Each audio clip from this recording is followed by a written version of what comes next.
Scotch bonnet, you know, they were infected before they reached the field, and then farmer would lose the crop.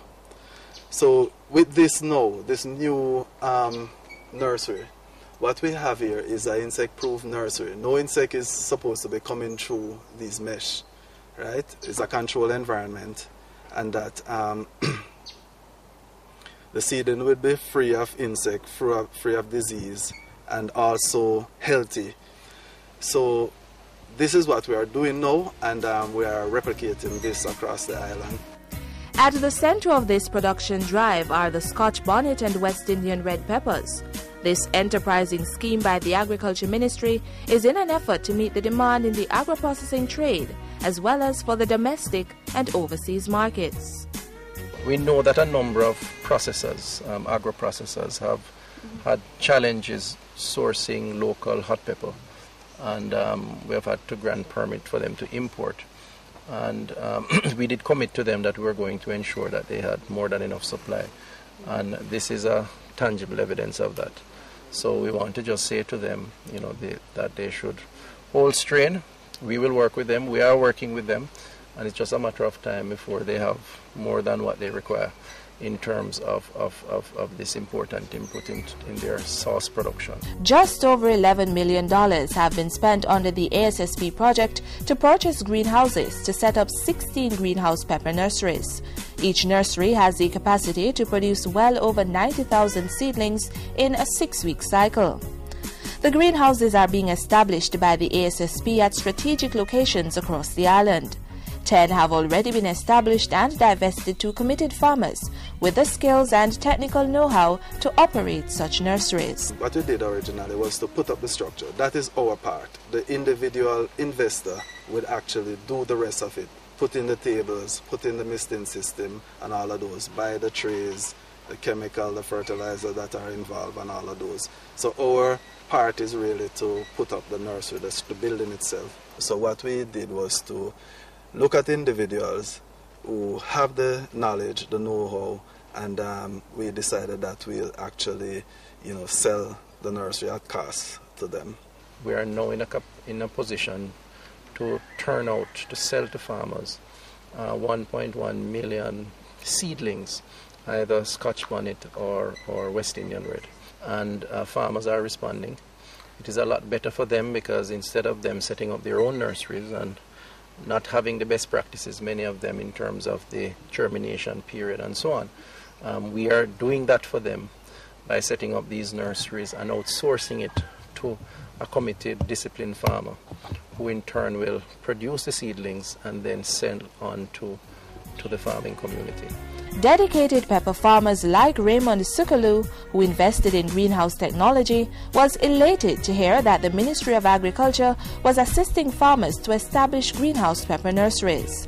For years I've been longing to have a nursery, and the ASSP came along and put up this structure and they monitor it. This house can hold 60,000 seedlings with the type of seeding tray I use. The greenhouse that sits on his 8-acre farm in Nightingale Grove in St. Catherine has thousands of flourishing hot pepper seedlings.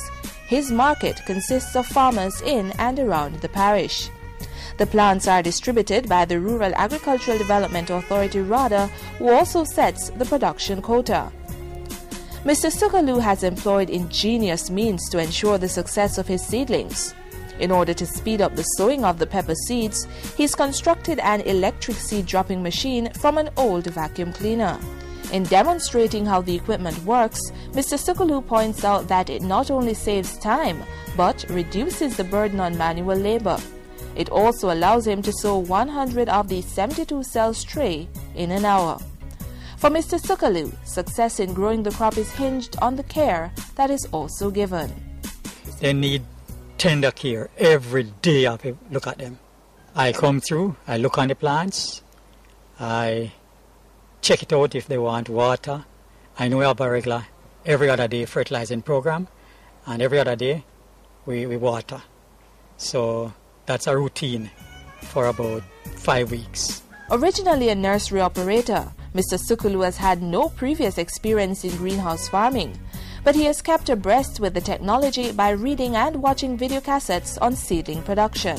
Additionally, officers from the RADA Extension Service and the ASSP visit the farm regularly to advise him on technical and other matters. One hurdle crossed, and pepper production is set to boom. Another unique opportunity exists for entrepreneurs to add value to the primary product. By establishing pepper mash facilities, the Ministry of Agriculture hopes to develop another avenue that will create jobs and generate income by engaging other persons to provide the service for the agro-processors. The productive and income-generating capacity of our entrepreneurs is being developed and linked in ways that encourage sustained growth and profitability of the spice and sauce industry. Furthermore, job creation gets a boost in the process, with focus being placed on having specialization areas along the production chain from the nursery to the consumer. Modern nurseries run by skilled operators supplying healthy seedlings to farmers who then grow these to produce the pepper and in turn supply to persons in the agro-processing sector. With the establishment of these 16 greenhouse nurseries, Jamaicans at home and abroad will be consuming more locally produced hot peppers and their byproducts, thus giving more support to the Eat What We Grow, Grow What We Eat campaign.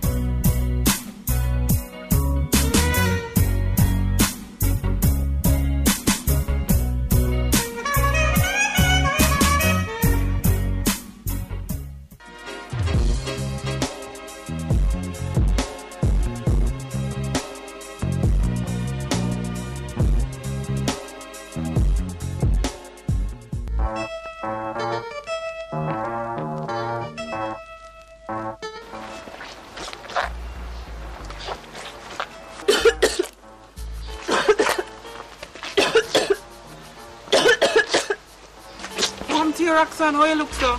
Wait, expect. You know, I'm pregnant. Well, the pregnancy not treat you right. It's not really the pregnancy, you know. But from last night, I have a fever, my throat sore, I just feel awful. Well, that don't sound right, Roxanne. It sounds to me like you need to go see a doctor immediately, especially with the H1N1 we're going. When I just want regular flu. That's not nothing. Regular flu? The flu, you know nothing for joke with, you know. Especially for you who are falling in the high-risk category. High-risk category? What that? Well, the ministry has stressed that pregnant women, persons with chronic illnesses such as asthma, obesity, diabetes, hypertension, and even children under 5 years should go to the doctor as soon as them start feel flu. Why? Because these persons are more at risk for serious illnesses or even death from the flu. Death? I'm going to put on my clothes and go to the doctor right now. You better do that. For more information about influenza A H1N1, call toll-free 1-888-1-LOVE. That's 1-888-663-5683 or contact your parish health department. A message from the Ministry of Health, the Jamaica Information Service, the Voice of Jamaica, and the Pan American Health Organization, PAHO.